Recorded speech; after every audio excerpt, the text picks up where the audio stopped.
warahmatullahi wabarakatuh. Nama saya Arif Rizal, NPM 1951020021. Di sini saya akan menjelaskan tentang yang pertama, internet. Internet merupakan contoh jaringan terbesar yang menghubungkan jutaan komputer yang tersebar di seluruh penjuru dunia dan tidak terikat pada suatu organisasi pun. Siapa saja yang dapat berhubung pada internet. Dengan menggunakan jaringan ini, sebuah organisasi dapat melakukan pertukaran informasi secara internal maupun melakukan pertukaran informasi secara eksternal dengan organisasi yang lain. Pada awalnya, internet dibangun oleh Departemen Pertahanan Amerika Serikat dalam rangka untuk melakukan hubungan dengan para ilmuwan dan profesor universitas di seluruh dunia. Kini internet dapat digunakan oleh siapa saja yang dapat melakukan akses informasi pada apa saja dan bahkan untuk melakukan transaksi bisnis.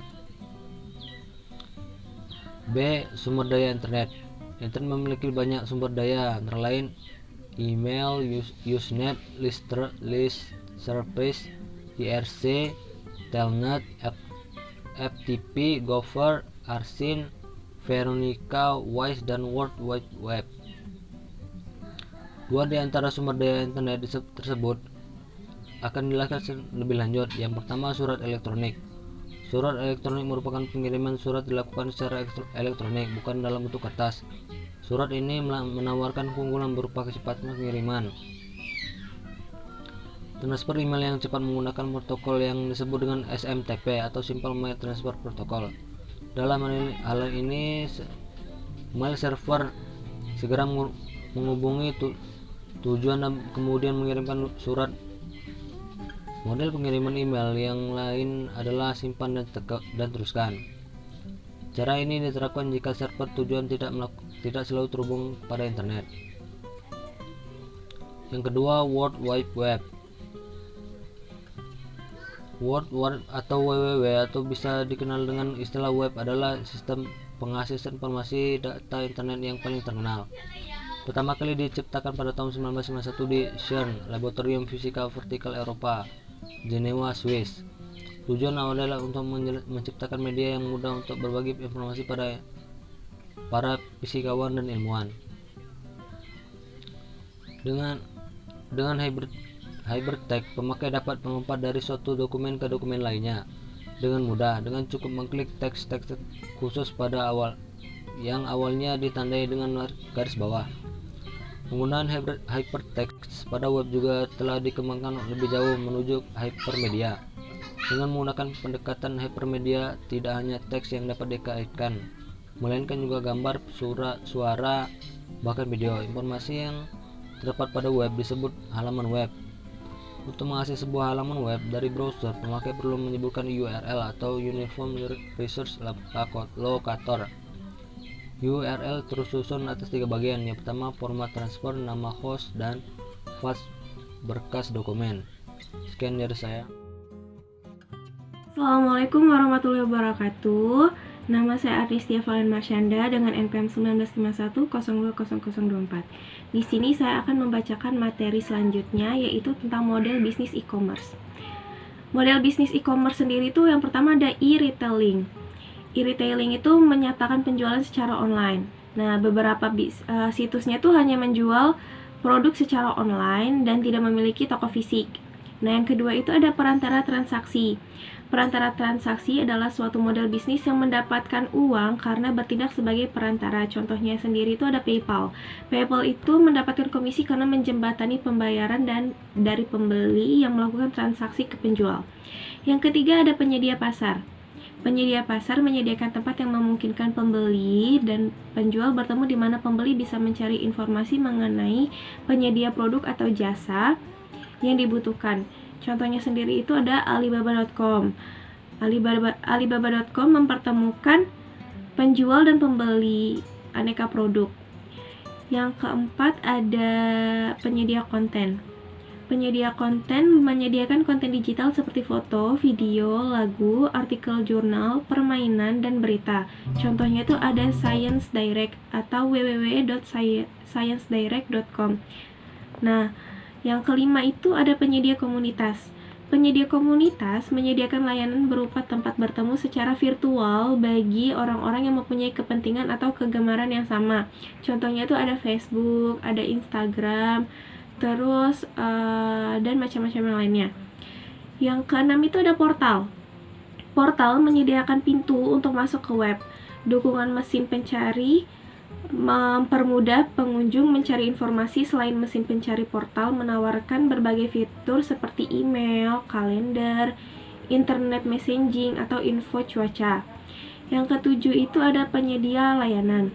Penyedia layanan menyediakan layanan khusus seperti penyimpanan data untuk kepentingan backup, terus penyedia layanan internet atau ISP, dan penyedia layanan awan. Terus yang terakhir ada afiliasi.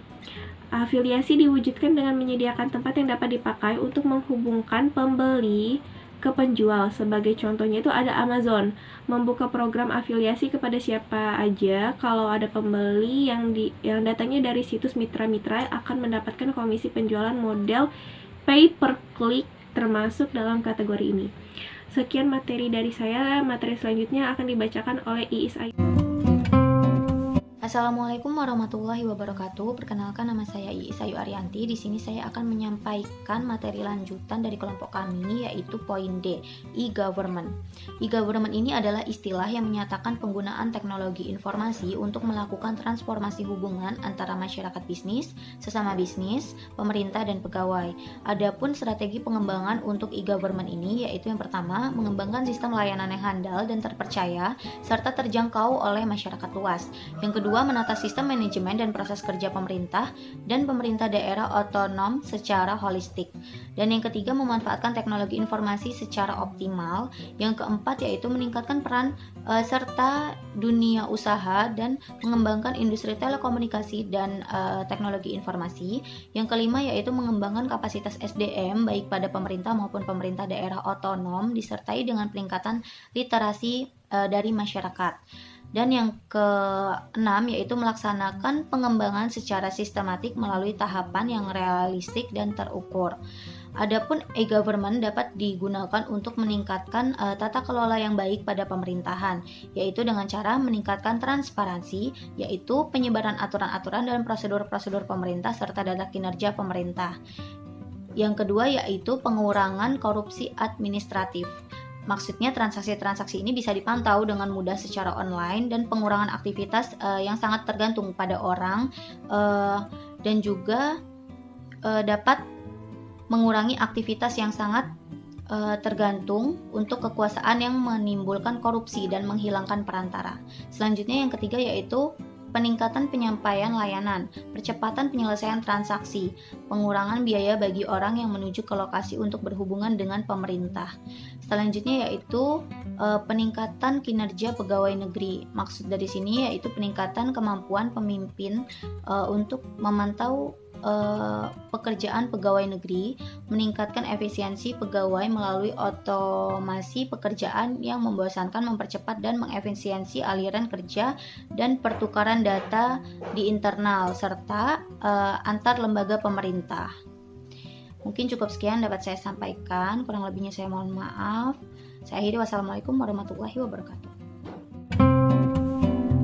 Assalamualaikum warahmatullahi wabarakatuh. Nama saya Ilma Amelia, NPM 1951020101. Di sini saya akan menyampaikan materi yang terakhir yaitu mengenai kategori aplikasi e-government dan tahapan e-government. Kategori aplikasi e-government dapat terbagi menjadi 4 kelompok, yaitu G2C, G2B, G2G, dan G2E. Yang pertama, Government to Citizen atau G2C. G2C adalah aplikasi e-government yang menyatakan interaksi antara pemerintah dan masyarakat. Dengan aplikasi ini, masyarakat dapat berhubungan dengan pemerintah tidak hanya di kantor pemerintah, melainkan di mana saja, termasuk di rumah.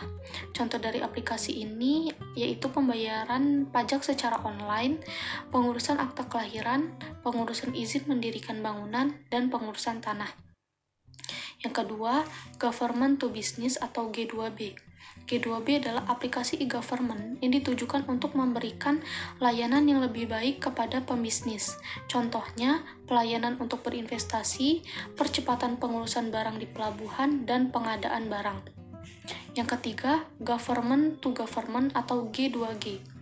G2G adalah aplikasi e-government yang ditujukan untuk kepentingan berbagi informasi antar lembaga pemerintah.